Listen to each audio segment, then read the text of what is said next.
KZ recently released a lot of upgrades of their product lines that already existed. For example, the EDX Pro X I recently reviewed, and now I have here the ZS10 Pro 2, which is the newest release of another famous line, the ZS10, where there were already the 10 Pro and Pro X, I think. I did not listen to any of these before, so this is my first ZS10, so to say. Let's just start with build quality. It's a typical KZ build for the price, but it does seem to be pretty good, and I do think it looks and feels really nice and sturdy. You have this typical see-through shell. The backplate is extra shiny with some stylish ventilation there. There are definitely worse builds, and even the cable is better. I think it's not as flimsy as some of the other ones I have here, and it actually feels a bit better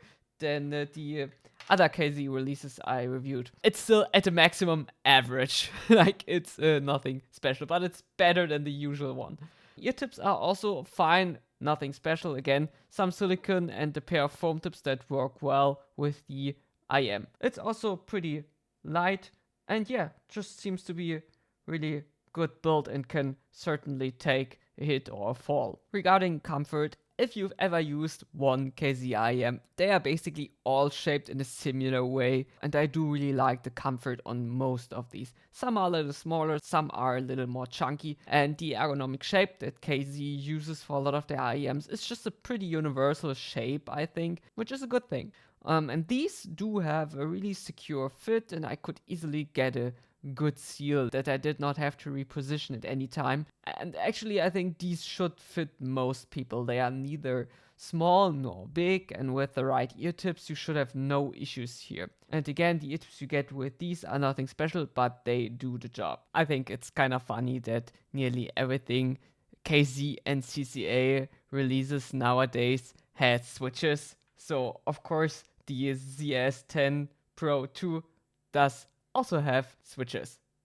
Because why not? Let's just throw switches in everything we release. Even more funny, all of these switches basically boost the bass frequencies. So just to give you a short walkthrough here, the first 3 switches really boost the lower frequencies, and the 4th one lowers the treble and the upper mid-range. So it basically gives you a more bassy sound. But this is what KZ claims the switches do. But we will get into that later. But now, as always, let's start with the bass frequencies here. And as usual, let's start with the lower frequencies. So with all these switches in stock position, so again, all these switches are disengaged, the sound is pretty balanced, just a little bit north of neutral, so a very tame V-shape regarding the lower frequency emphasis. Bass here is again barely emphasized, but could be nice for listeners who are easily overwhelmed by strong bass presence. I kind of like it. It's a bit less engaging, of course, which is not always bad. It's an interesting approach to a slightly above neutral sound signature. But of course, we are gonna push all the switches in the up position because that is why I am here. And with that, the ZS10 Pro 2 now has a nice thick low end with a good amount of lower bass and especially punchy mid bass. I think both is evenly elevated, but the punch from the mid bass sometimes is more noticeable than the rumble. Bass is pretty fast, like it has more of this fast impact that hits you and then leaves room for the other frequencies. But that really depends on the song. Again, it's a damn nice elevation straight from low to mid bass that is a lot of fun to listen to. But even like this, the ZS10 Pro 2 does not get into bass head regions with ear shaking, rumble and boom. It always stays relatively tight, which is a pretty good thing though, because even with the huge boost, it sounds clean and does not muddy up your mid-range. There's no bloat. Seems to be the new KZ philosophy. Tight and fast, but still very fun bass over the huge boom around every corner of the song. Midrange is very clean and forward sounding, but it does sound somewhat thin and shrill. For example, the notes, so the sound of the guitars or vocals, seem really clean, but you need some body and fullness there for them to have some weight within the song. And you can do that while having enough clarity, but unfortunately, the Pro 2 does fail here a bit. It does not have a dip in the lower midrange like the Castor, for example, so it's a bit better there, but it has a bigger upper midrange and treble emphasis, which influence the sound quite a lot more and puts that so much more in the foreground. I mean, nothing sounds distant or is really overshadowed, it's just a pretty lean sound with all that's going on in the midrange. It also has this metallic sound to it, and that doesn't really help with all that. I feel like I'm thrashing the Pro 2 too much here. It sounds okay, and if you favor clarity of instruments and vocals, you may not even dislike the mid-range tonality here. It's really open sounding, it's not congested. Again, there's no muddiness, no weird peaks or dips that would make it sound tinny or nasal. It's just that together with the treble, which I will talk about now, the shrill tonality is even more noticeable. Talking about treble, on the one hand, the high frequencies sound airy, they support the all-around open and bassy sound of the Pro 2. On the other hand, the treble is pretty hot, sharp, and easily sibilant, and at least for me, makes some songs hard to listen to. I've read that it's less intense than its predecessors, but it's still bright.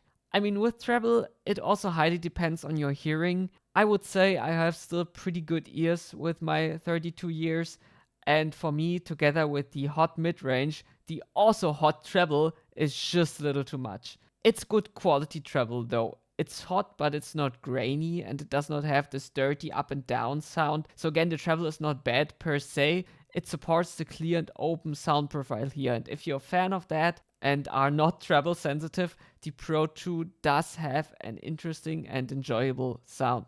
In the beginning, I talked about the switches and that I will get into the different sound profiles later. And yeah, again, the first three switches basically boost bass on various levels, and it's up to you to decide what you like most here. Every switch position is usable, so to say, but I did notice that the last switch that should soften up the treble or decrease the treble frequencies, basically, it does not really do much. I have a few easily sibilant tracks where I can check if something happens there and basically how strong the sibilants and the piercing noises are. And maybe it's a tiny bit, but it's barely audible.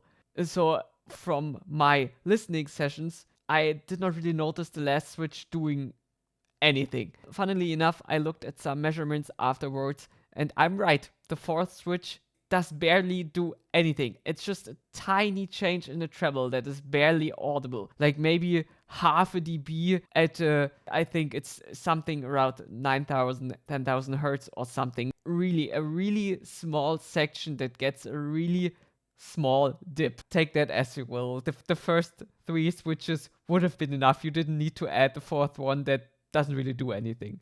And I'm usually not a fan of talking a lot about drivers in my reviews if there's no special reason. I mean, it's interesting how different drivers sound and how they are being tuned and interact with one another and how they influence the tuning. For example, basically the bigger the dynamic drivers, the more impactful or rumbly the bass can be, which makes sense because it can move more air, but usually it doesn't really say a lot for the average listener. But here you have a case of higher frequencies that can be explained by the two balanced armatures, which are the drivers that should be responsible for the upper frequency range in the ZS10 Pro 2. And balanced armatures can have a special sound to them. For example, with the ZS10 Pro 2, this thin metallic but also clear sound that has an artificial touch is kind of a trademark of balanced armature drivers. Sometimes if you do not tune that out of the sound profile, they do seem to help with the clarity of the overall sound, but I just thought I'm gonna mention it that you can hear the balanced armature sound in this IEM. Separation and imaging seem to be pretty good and accurate. Again, it does sound very open, and the staging itself does not sound cramped together and is actually pleasantly wide.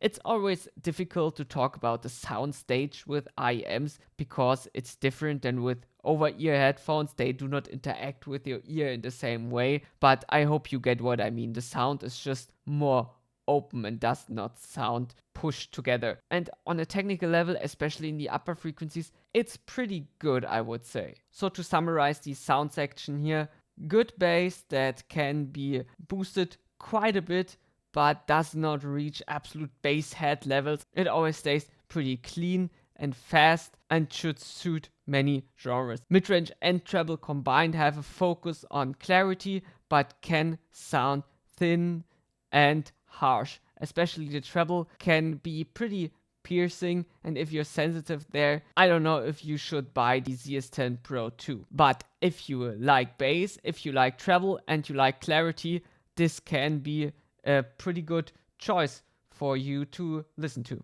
Especially the open and airy sound is something you do not find regularly on IEMs, and that's a big plus here for the ZS10 Pro 2. So that's it for this review. Thanks for tuning in, and I hope to see you next time. Goodbye.